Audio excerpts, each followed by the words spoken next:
వీన్యూస్ తెలంగాణకు స్వాగతం. బులెటిన్ల ముందుగా హెడ్లైన్స్. తెలంగాణ భవన్లో బీఆర్ఎస్ నాయకుల పత్రికా సమావేశం.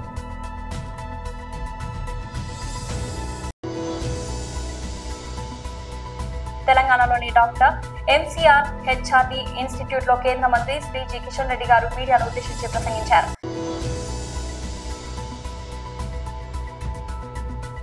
YSRCP state coordinator Sajjala Ramakrishna Reddy press meet.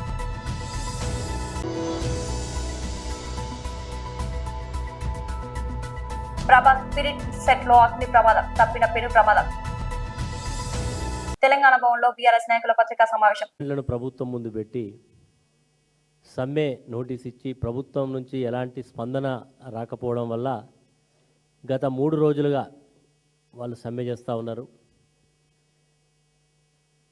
మరి ఈ 23,000 మంది కార్మికుల విషయంలో ప్రభుత్వం సానుకూలంగా స్పందించాల్సింది పోయి ఈరోజు ప్రభుత్వం సమ్మెలో పాల్గొన్నటువంటి కార్మికులను డిస్మిస్ చేస్తాం, ఉద్యోగాల నుంచి బర్తరఫ్ చేస్తామని చెప్పి ఒక రకమైనటువంటి భయానికి గురి చేసేటువంటి ప్రయత్నం చేస్తూనే నా నియోజకవర్గం భూపాలపల్లిలో ఉండేటువంటి థర్మల్ పవర్ స్టేషన్ దగ్గర దాదాపు 700-800 మంది విధులకు దూరంగా ఉండి కనీసం వాళ్ళు నిరసన తెలియజేసే సందర్భంలో కనీసం ఒక టెంట్ వేసుకోవడానికి కూడా అవకాశం లేదు. దాదాపు 40 డిగ్రీల సెంటీగ్రేడ్లో రోడ్డు మీద కూర్చొని నిరసన తెలియజేయాల్సిన పరిస్థితి వచ్చింది. ఎందుకు ఇంత ప్రభుత్వం ఇంత నిరంకుశంగా వ్యవహరిస్తుంది? మరి దీనికి గతంలో ప్రతిపక్షంలో ఉన్నప్పుడు అనేక చిలకా పలుకులు పలికిండి. ఈరోజు ఆ శాఖకు మంత్రిగా ఉన్నటువంటి బట్టి విక్రమార్క ఆయన శాఖలోనే 23,000 మంది రోడ్డు మీదకి వచ్చి వారి న్యాయమైనటువంటి డిమాండ్లు చేయమని అడుగుతున్నటువంటి సందర్భంలో ప్రభుత్వం పిలిచి చర్చలకు ఆహ్వానించి వారి సమస్యలు చేయగలిగినాయి, ఇప్పుడు చేస్తాం లేదేదైనా ఉంటే ఇంకో టైం తీసుకొని చేస్తామని చెప్పాల్సింది పోయి ఈరోజు ఇంత నిర్దాక్షిణ్యంగా వివరించడాన్ని మేము తప్పుపడతా ఉన్నాం. ఈ 23,000 మందిని గతంలో సమైక్య రాష్ట్రంలో ఎలాంటి ఆధారం లేకుండా ఉండే సందర్భంలో 6,000 ఉద్యోగాలకు ఆ రోజు ఆర్టిజన్ అనేది లేదు. కేసీఆర్ గారు ఆ రోజు మొట్టమొదటిసారిగా ఈ ఎలక్ట్రిసిటీ ఎంప్లాయీస్ అందరికి కూడా ఒక వెసులుబాటు కల్పిస్తూ కోర్టులు ఇంటర్ఫేర్ అయ్యి ఇబ్బంది పెట్టినప్పటికి కూడా ఆ రోజు ఆర్టిజన్గా గుర్తించి స్కిల్లు అన్స్కిల్లు మరి చేయడం వల్ల 6,000 ఉండేటువంటి వేతనం 40,000 రూపాయల వరకు పెరగడం జరిగింది. అదే సందర్భంలో వాళ్ళు ఆ రోజు ప్రభుత్వాన్ని కోరినటువంటిది ఈరోజు కార్మిక సంఘాలను కూడా కోరుతున్నది ఏంటంటే గ్రేడ్ ప్రకారం ఐటీఐ చదివిన వాళ్ళకు ఒక గ్రేడు, డిగ్రీ చదివిన వాళ్ళకు మరి వాళ్ళకు ఎల్డీసీఓ యూడీసీఓ అక్కడ ఆఫీస్లో అన్స్కిల్ వాళ్ళకు ఒక రకంగా చేయమని అడుగుతూ ఉన్నారు. మరి చేయాల్సింది పోయి మరి అడిగేది కూడా ఏంటంటే ఏపీ ఎస్ఈబీ ఎలక్ట్రిసిటీ రూల్స్ను వర్తించేయమని అడుగుతూ ఉన్నారు. మరి అది చేయడంలో వాళ్ళకి ఏమి ఇబ్బంది వస్తుందో నాకు తెలియదు. కానీ ఈరోజు నిజంగా చెప్పాలంటే వాళ్ళు చేస్తున్నటువంటి పని అయితే చాలా కష్టతరమైంది. మనం మామూలుగా ఇక్కడ బయట పనిచేస్తే 40 డిగ్రీస్ టెంపరేచరు ఇప్పుడుంటే అదే ప్లాంట్లోకి పోతే దాదాపు 50 డిగ్రీస్ చాలా విపరీతమైనటువంటి వేడిని తట్టుకొని అక్కడ ఉద్యోగాలు చేస్తూ ఉన్నారు. తెలంగాణలోని డాక్టర్ ఎంసీఆర్ హెచ్ఆర్డి ఇన్స్టిట్యూట్ లో కేంద్ర మంత్రి శ్రీ జి కిషన్ రెడ్డి గారు మీడియాను ఉద్దేశించి ప్రసంగించారు. మరి పౌర సేవలు అందిస్తున్నాయో ఆ యొక్క అన్ని శాఖల అధికారులు కూడా ఈరోజు ఈ సమావేశంలో పాల్గొనడం జరిగింది. హైదరాబాద్ జిల్లా కలెక్టర్ కన్వీనర్గా మరి ఈ కమిటీ జిహెచ్ఎంసి కమిషనర్ గారు, వాటర్ వర్క్స్ సిఎండి గారు, ఇంకా అనేక మంది అన్ని శాఖలకు సంబంధించి విద్య, వైద్యము, అదేవిధంగా మైనారిటీ, అదేవిధంగా మహిళా సంక్షేమము, బ్యాంకర్స్, రైల్వే, నేషనల్ హైవే, ఈ రకంగా అన్ని శాఖలకు సంబంధించినటువంటి అధికారులు కూడా ఈరోజు రావడం జరిగింది. ముఖ్యంగా కేంద్ర ప్రభుత్వ నిధులతో అది విద్యారంగంలో కానీ అది వైద్య రంగంలో కానీ లేక జిహెచ్ఎంసీలో కానీ హైదరాబాద్ మెట్రో వాటర్లో కానీ కేంద్ర ప్రభుత్వ నిధులతో ఏవైతే కార్యక్రమాలు కానీ పథకాలు కానీ సంక్షేమ అభివృద్ధి విషయాలపైన జరుగుతున్నటువంటి అనేక కార్యక్రమాల మీద మరి సమీక్ష చేయడం జరిగింది. ఈరోజు ఒక బస్తీ దవాఖాన నుంచి మొదలు పెడుతున్నాం. ఒక ప్రభుత్వ పాఠశాలలో mid day meals, text books, uniform, అదేవిధంగా అక్కడ స్కావెంజర్ కావాల్సినటువంటి equipments, smart class, digital class rooms, అన్ని రకాలుగా ఈ రకంగా చూస్తే అన్నింటిలో కూడా కేంద్ర ప్రభుత్వం పూర్తిగా భాగస్వామిగా పనిచేస్తూ ఉంది. ప్రతి స్కూల్లో మిడ్ డే మీల్స్ కోసం, యూనిఫామ్ కోసం, టెక్స్ట్ బుక్స్ కోసం, మరి డిజిటల్ క్లాస్ రూమ్ కోసం అన్నిట్లో కూడా కేంద్ర ప్రభుత్వం పనిచేస్తూ ఉంది. అదేవిధంగా ఈరోజు వైద్య రంగంలో ఇస్తారు బస్తీ దవాఖాన అయితే హైదరాబాద్లో ఉన్నాయో అన్ని బస్తీ దవాఖానాలు కేంద్ర ప్రభుత్వం నిధులతోటే ఏర్పాటు చేయడం జరిగింది. అదేవిధంగా అన్ని హాస్పిటల్స్లలో డయాలసిస్ సెంటర్స్ కావచ్చు, అనేకమైనటువంటి వ్యాక్సిన్స్ సంబంధించినటువంటి ప్రజల ఆరోగ్యానికి సంబంధించినటువంటి కార్యక్రమాలు కావచ్చు, ఇవన్నీ కూడా ఈరోజు హైదరాబాద్ నగరంలో ఇంప్లిమెంట్ చేస్తా ఉన్నాం. ఎప్పటికప్పుడు దీనిపైన మానిటరింగ్ చేస్తా ఉన్నాం. YSRCP state coordinator Sajjala Ramakrishna Reddy press meet. అన్ని జోన్లు కలిపితే అది 8,000 స్క్వేర్ కిలోమీటర్లు ఎంతో పైన అవుతుంది. ఇప్పుడు జగన్మోహన్ రెడ్డి గారు అంటున్నది కూడా అదే ఉంది. అయితే చంద్రబాబు నాయుడు గారు చెప్తున్న దాంట్లో ఆయన ఎక్కడైతే ఇప్పుడు రాజధాని కోర్ క్యాపిటల్ అంటున్నాడో క్రక్స్ వచ్చి దానికి సంబంధించి ఆయన చెప్పిన దగ్గర, చంద్రబాబు నాయుడు గారు చెప్తున్న దగ్గర అయితే ఇంకా 30-40 ఏళ్ళైనా కన్స్ట్రక్షనే పూర్తి కాదు. ఒకవేళ కన్స్ట్రక్షన్ పూర్తయినా అక్కడ జనం ఉండే నివాస యోగ్యమైతే ఉండదు. దానికి ప్రాక్టికల్ ఉదాహరణగానే రాయ్పూర్ లాంటివి చూపించాం. నయా రాయ్పూర్ ఇప్పటికి 20 ఏళ్ళు అయింది. ఐ థింక్ వీడియో మొన్న వేసి చూపించాను. ఇప్పుడు కూడా స్ట్రక్చర్స్ ఉన్నాయి, రోడ్లు ఉన్నాయి, మనుషులు అయితే లేరు. అక్కడే ఎక్కడైతే 4-5 వేల కోట్ల పెట్టుబడితో, అలాగే ల్యాండ్ రేట్లు కూడా కొంచెం ఇంత లేకుండా మెట్టగా ఉండి నివాసయోగ్యంగా ఉన్న దగ్గరే ఎవరూ లేరు. 20 కిలోమీటర్లు అవుతారు రాయ్పూర్ ఉంటే అక్కడ ఉండి తిరుగుతున్నారు. ఇక్కడ చంద్రబాబు గారి లెక్కల ప్రకారమే గజం 60,000 అని ఆయన అంటున్నాడు. ఇక్కడ సామాన్యులు ఎవరైనా వచ్చి ఉండే సాధ్యం అవుతుందా ఆయన చెప్పే క్యాపిటల్?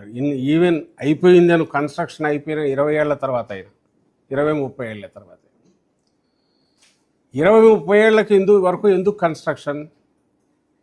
ఆయన లెక్కల ప్రకారమే ఇన్ఫ్రాస్ట్రక్చర్ డెవలప్మెంట్ కోసమే 2 లక్షల కోట్లు కావాలా? ఆయన లెక్కల ప్రకారమే ఇప్పుడు టేకప్ చేసిన బిల్డింగులు అవి ఓన్లీ గవర్నమెంట్ ఉద్యోగులు ఉండడానికి, దాన్ని ఏమంటారు, పని చేయడానికి పనికొచ్చే బిల్డింగులు, వాటి కాస్టే ఒక్కొక్కటి చదరపాడు 14,000తో ఖర్చుతో కోటి సెప్టే కడుతున్నట్టున్నాడు. హైకోర్టు, అసెంబ్లీ, సచివాలయం తీసుకుంటే అంతకుమించి ఏం కట్టట్లా. దాని తర్వాత ఆయన కడుతున్నది ఎమ్మెల్యేలు ఉండడానికి, మినిస్టర్లకు ఉన్నాయేమో నాకు తెలియదు, మినిస్టర్ల కోసం రాజ్భవన్ అండ్ హ్యాపీనెస్ట్ అని ఏదో ప్లాన్ చేశాడు. అది ఎవడు వచ్చినట్లే ముందుకు, ఆ రేటుకి ఎవడు కొనడానికి ఇప్పుడు కూడా రారు, ముందు ఫ్యూచర్లో కూడా రాకపోవచ్చు. ఇవి కాక రాజధాని రైతులకు ఇచ్చిన రిటర్నబుల్ ప్లాట్లు, ఆ ప్లాట్లు ఈయన డెవలప్ చేసి పూర్తి కావాలంటే ఈ ట్రంక్ రోడ్లు ఇవన్నీ పూర్తి తప్ప అది కాదు.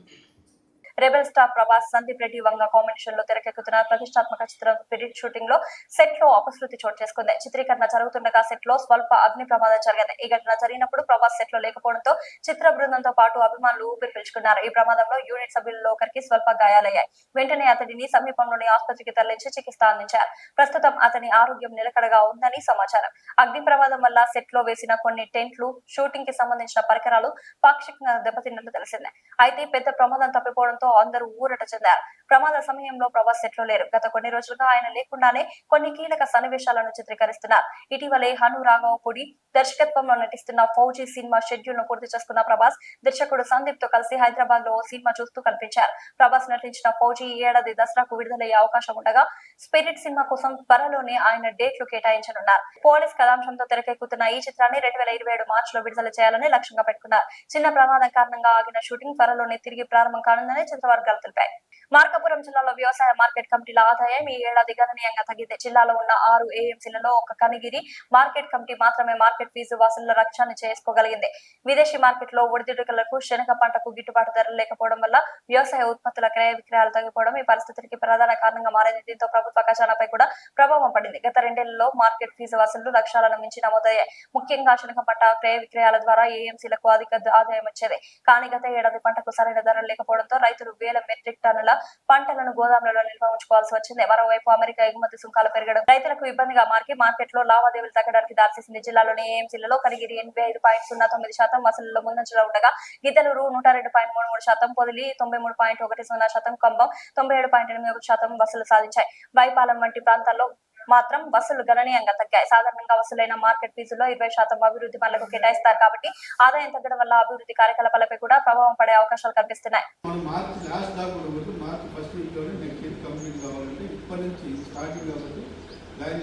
మనకు ఉండేది మే 15 వస్తే మేకి ఎంత కవర్ చేయాలి కవర్ చేయాలి. తర్వాత ఏముండదు. ఇప్పుడే మన 50% ఆల్మోస్ట్ కంప్లీట్ చేసేటట్టు టార్గెట్ ఓకేనా. ఓకే, మీ సైడ్ నుంచి ఏమైనా సమస్యలు ఉంటే ఏమన్నా మా చేయాల్సిన చెప్పండి. ఆల్రెడీ మీరు చదవాలి. మీ అందరికీ దాంట్లో నాకు పేరు వచ్చిందంటే నాకు ఇప్పటికే రాదు. కంప్లీట్ అందరూ మీ అందరికీ పేరు వచ్చినట్లే.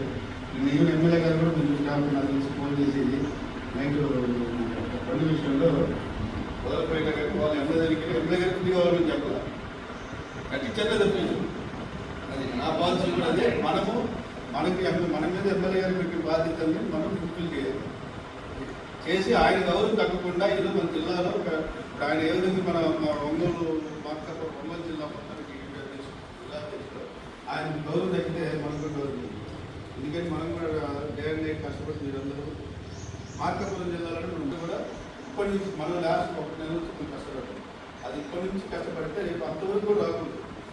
మార్చి 6 వరకు కూడా రాకూడదు. మార్చి 1st వీక్లోనే కంప్లీట్ అయ్యేటట్టు టార్గెట్ చూసుకోవాలి. నెక్స్ట్ ఇప్పుడు 100% చేసాం. రేపు 120% కూడా మనం ముందే రీచ్ అయితే ఇంకా కొంచెం ఆయన గౌరవించినట్టు మనం దాన్ని కంపల్సరీ ఎమ్మెల్యే గారికి ఆయన గుర్తింపు జరుపుకోవాలి. ఓకేనా. జిల్లాలో మొదటి వచ్చి నెక్స్ట్ దీన్ని మీరు నిలబెట్టాలి. తర్వాత మీరు ఎప్పుడో ఉంటారు కాదు. మీరు చేసినందుకు మీరు లైఫ్ లాంగ్ గుర్తుపెట్టుకోవాలి. దాన్ని గుర్తించినందుకు మీరు గుర్తుపెట్టుకోలేదు. మీరు చేయాలని నా ఆలోచన. అది తర్వాత ఎవరేం చేస్తారో ఇప్పుడు ఎవరు ఉంటారు మీరు వస్తా వెళ్తూ ఉంటారు. కానీ పర్మనెంట్ ఉండేది మీరు. దీనికి విలువ కాపాడేది కూడా మీరు.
సొంత ఖర్చుతో పూర్తిగా ఇచ్చారు.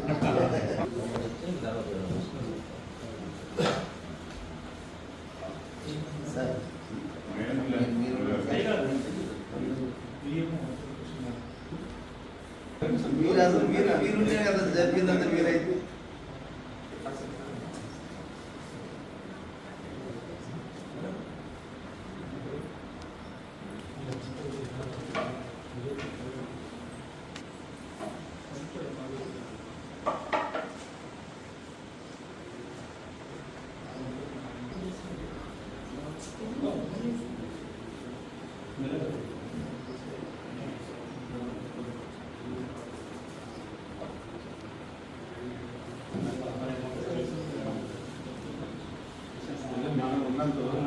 ఇది అందరూ హ్యాపీగా ఉంటే కమిటీ బాగుంటుంది, అందరూ హ్యాపీగా ఉంటుంది. ప్రతిపాడు నియోజకవర్గ క్యాంప్ కార్యాలయం నందు నిర్వహించిన ప్రజల వద్ద నుండి అర్జీలు స్వీకరించి సంబంధిత అధికారులతో మాట్లాడి నిర్ణీత వ్యవధిలో పరిష్కారం చూపాలని ఆదేశించిన ప్రతిపాడు నియోజకవర్గ శాసనసభ్యులు డాక్టర్ బూర్ల రామాంజనేయులు. శాసనసభ్యుల వారు మాట్లాడుతూ ముఖ్యమంత్రి నారా చంద్రబాబు నాయుడు నాయకత్వంలో కూటమి ప్రభుత్వం అందిస్తున్న సంక్షేమ పథకాలు ప్రతి ఒక్కరికి చేరేలా ప్రజా సమస్యల సత్వర పరిష్కారం చూపడం కూటమి ప్రభుత్వం యొక్క ప్రధాన లక్ష్యమని, ప్రజల నుండి అందుతున్న ఫిర్యాదులను పారదర్శకంగా స్వీకరించి సంబంధిత శాఖలకు పంపించి తక్షణ చర్యలు తీసుకునే విధంగా చేపట్టడం జరుగుతుందని, ప్రతి ఫిర్యాదును ప్రాధాన్యతగా పరిగణించి నిర్ణీత కాల పరిమితిలో పరిష్కరించేందుకు అధికారులు కట్టుబడి పనిచేస్తున్నామన్నారు. పరిష్కారంలో ఆలస్యం జరిగితే బాధ్యులపై కఠిన చర్యలు తీసుకోవడం జరుగుతుందని, ప్రజా సమస్యల పరిష్కారంలో ప్రభుత్వం ఎల్లప్పుడూ కట్టుబడి ఉంటుందన్నారు. ఈ కార్యక్రమంలో కూటమి నాయకులు, వివిధ శాఖల అధికారులు, ప్రజలు మరియు తదితరులు పాల్గొన్నారు. ఇప్పుడు అది మనం సర్వే రిపోర్ట్ ఇచ్చి అందరూ ఇచ్చిన తర్వాత కూడా మార్పు చేయడానికి కథలు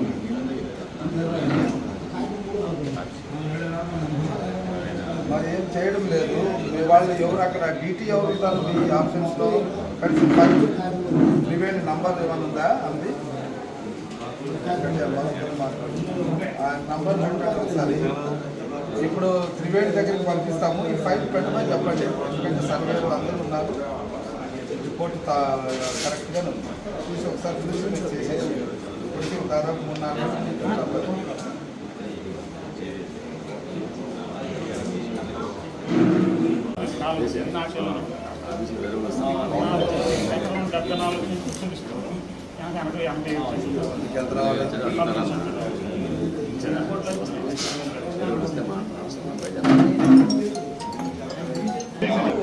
ఇక్కడ మామూలుగా చిన్న చిన్న పొరపాట్లు జరుగుతాయి. సర్వే నంబర్లో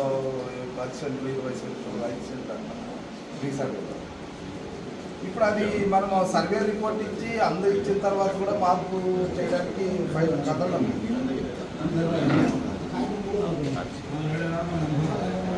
మరి ఏం చేయడం లేదు. మీ వాళ్ళు ఎవరు అక్కడ డీటీ ఎవరు ఇస్తారు మీ ఆప్షన్స్లో కనీసం ఫైల్ ప్రివెంట్ నంబర్ ఏమైనా ఉందా అంది ఆ నంబర్ పెట్టండి ఒకసారి. ఇప్పుడు త్రివేణి దగ్గరికి పంపిస్తాము, ఈ ఫైల్ పెట్టమని చెప్పండి. ఎందుకంటే సర్వేలు అందరూ ఉన్నారు, రిపోర్ట్ కరెక్ట్గానే ఉంది. చూసి ఒకసారి చూసి మీరు చేసేసి ఇప్పటికీ దాదాపు 3-4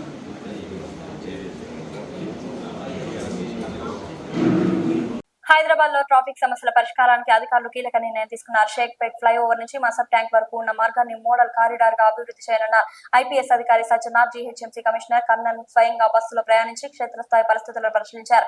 వాహనదారులు ఎదుర్కొంటున్న ఇబ్బందులను గమనించి తక్షణమే పరిష్కార మార్గాలు చూపాలని సిబ్బందిని ఆదేశించారు. ఈ చర్యల ద్వారా నగరంలో ట్రాఫిక్ రద్దీని తగ్గించి ప్రయాణాన్ని సులభతరం చేయాలని లక్ష్యంగా పెట్టుకున్నారు.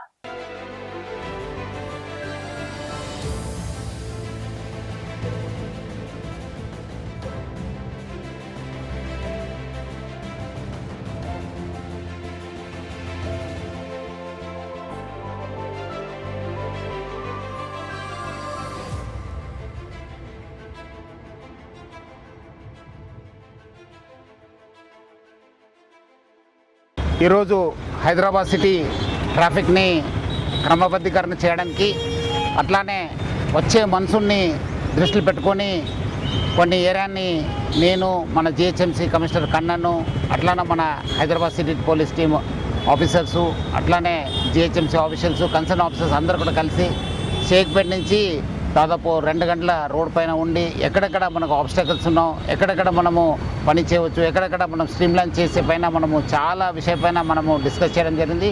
అక్కడ కమిషనర్ గారు కూడా ఇమీడియట్లీ కన్సర్న్ డిపార్ట్మెంట్స్ కూడా ఆదేశం ఇవ్వడం జరిగింది. సో అటు ఒక ట్రాఫిక్ని డిసిప్లిన్ చేయడము, అట్లానే వచ్చే వారం నుంచి ఇక్కడ ఈ యొక్క హెచ్సిటీ వర్క్స్ ఉంది. లాస్ట్ టైం కూడా సండే కూడా మనము 1 వే చేయడం జరిగింది. బాగా సక్సెస్ కావడం జరిగింది. మంచి పబ్లిక్ నుంచి కూడా మంచి స్పందన రావడం జరిగింది.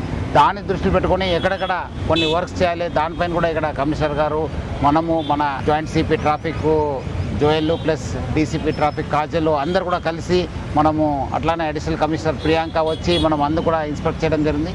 ఐ థింక్ వచ్చే రోజు మనం ఈ ఒక ఏమేమి సివిల్ వర్క్స్ ఉన్నా కంప్లీట్ చేసి వచ్చే వారం నుంచి ఈ ఒక కేబీఆర్ పార్క్ చుట్టూ 1 వే చేయడానికి కూడా మనము ప్రయత్నం కూడా చేయడం జరుగుతుంది. సో మనం ఇట్లానే ఇంకోటి ఏరియాలు కూడా వచ్చే వారము ఈ మన్సూన్ వచ్చే లోపల అన్ని చోట్ల కూడా ఎక్కడెక్కడ మనము ఈ ఒక మన్సూన్ వర్క్స్ చేసుకోవడం కానీ ట్రాఫిక్ డిసిప్లిన్ చేయడానికి జిహెచ్ఎంసీ ఆఫీషియల్స్ మనము చర్య తీసుకోవడం జరుగుతుంది. బులెటిన్ ముగించే ముందు హెడ్లైన్స్ మరోసారి. ఇది తెలంగాణ భవన్లో బీఆర్ఎస్ నాయకుల పత్రికా సమావేశం.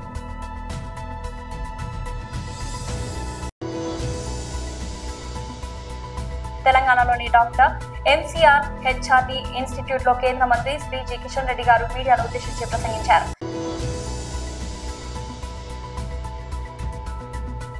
YSRCP state coordinator Sajjala Ramakrishna Reddy press meet.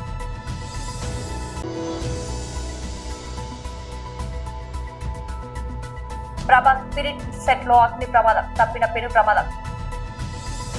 ఇవాళ బులెటిన్ అప్డేట్. మరొక బులెటిన్ లో మళ్ళీ కలుద్దాం. అంతవరకు సెలవు.